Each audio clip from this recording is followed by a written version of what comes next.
मैं 15 साल का था जब ये हुआ। सितंबर का आखिरी हिस्सा था और मौसम ठंडा होने लगा था। उस रात मेरे माता पिता कुछ फैमिली फ्रेंड्स के साथ डिनर पर गए हुए थे और उन्होंने कहा था कि वे देर से घर आएंगे।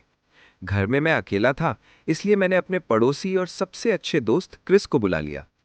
वो भी मेरी ही उम्र का था और सड़क के उस पार रहता था। हम अक्सर मेरे बेसमेंट में बैठकर गेम खेलते या मूवी देखते थे, लेकिन उस रात हमें बोरियत होने लगी। तभी क्रिस ने हाइड एंड सीक खेलने का आइडिया दिया। पहले तो मुझे ये थोड़ा बेकार लगा, लेकिन हमने पहले भी दोस्तों के साथ ये गेम खेला था और मजा आया था।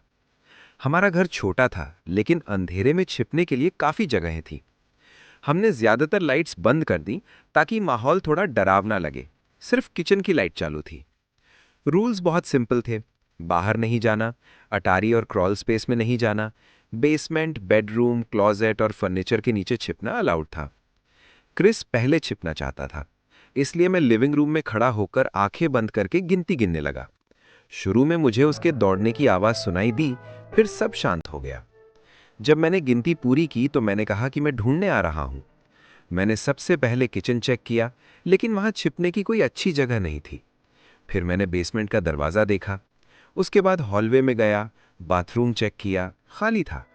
फ्रंट डोर के पास वाला क्लोजेट खोला, वहां भी कोई नहीं था। फिर मैं ऊपर चला गया। ऊपर जाते समय फर्श चरमराने लगा और हर छोटी आवाज मुझे डराने लगी। मैंने सबसे पहले अपने माता पिता का कमरा चेक किया। बेड के नीचे देखा, ड्रेसर के पीछे देखा, लेकिन कोई नहीं था। फिर मैं अपने कमरे में गया। वहां थोड़ी गंदगी थी, लेकिन छिपने के लिए सही जगह नहीं थी। फिर भी मैंने क्लोजेट और डेस्क के नीचे देखा, लेकिन वहां भी कोई नहीं था। अब सिर्फ हॉल के आखिर में गेस्ट रूम बचा था। दरवाजा थोड़ा सा खुला हुआ था। मैंने उसे धीरे से खोला। उम्मीद कर रहा था कि क्रिस अचानक बाहर आकर मुझे डरा देगा, लेकिन कमरा अंधेरा और शांत था। मैंने बेड के नीचे देखा, फिर क्लोजेट खोला, लेकिन वहां भी कोई नहीं था। तब मुझे लगा कि शायद वो बेसमेंट में छिपा होगा, इसलिए मैं नीचे चला गया। बेसमेंट में मैंने लॉन्ड्री मशीन के पीछे और सीढ़ियों के नीचे वाली जगह में देखा। जब मैं लगभग हार मानने वाला था, तब मुझे वो बॉक्सों के पीछे दुबका हुआ मिल गया। वो हंसने लगा और पूछा कि मुझे उसे ढूंढने में कितना समय लगा।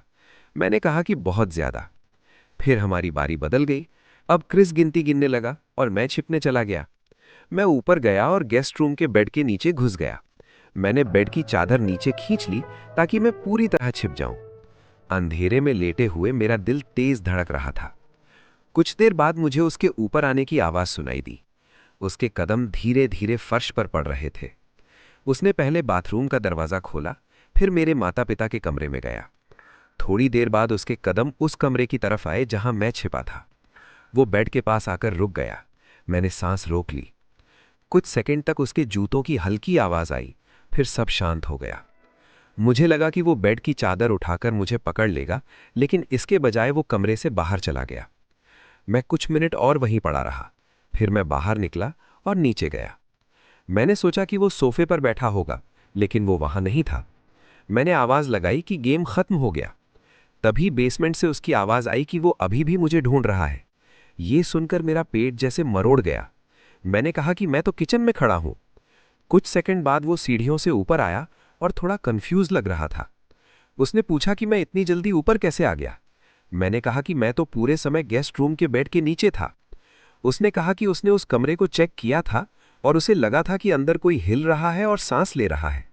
मैंने कहा कि मैं बिल्कुल भी नहीं हिला था। उसके बाद भी हमने कुछ और राउंड खेले, लेकिन अब मुझे अजीब सा डर लगने लगा था। हर छोटी आवाज मुझे चौंका देती थी। फिर अचानक ऊपर से एक जोर की आवाज आई, जैसे कुछ भारी चीज गिर गई हो। हम दोनों रुक गए। हमें पता था कि घर में हमारे अलावा कोई नहीं होना चाहिए था। हम धीरे धीरे सीढ़ियों की तरफ बढ़े। ऊपर पहुंचकर हमने देखा कि गेस्ट रूम का दरवाजा अब बंद था, जबकि मैंने उसे खुला छोड़ा था। दरवाजे के पीछे से घिसटने जैसी आवाज आ रही थी। मैंने हिम्मत करके दरवाजा खोला। कमरा खाली था, क्लोजेट भी खाली था। लेकिन तभी नीचे से फ्रंट डोर खुलने और बंद होने की आवाज आई। हम दोनों डर गए। हमें लगा कि घर में कोई और है। हम तुरंत कमरे में छिप गए और कुछ देर बाद मौका मिलते ही घर से बाहर भागकर क्रिस के घर चले गए। उसके माता पिता ने पुलिस को बुलाया। पुलिस ने पूरे घर की तलाशी ली, लेकिन उन्हें कोई नहीं मिला। उन्होंने कहा कि शायद हमें वहम हुआ होगा, लेकिन हमें पता था कि हमने क्या सुना था। उस रात के बाद मैंने कभी हाइड एंड सीक नहीं खेला।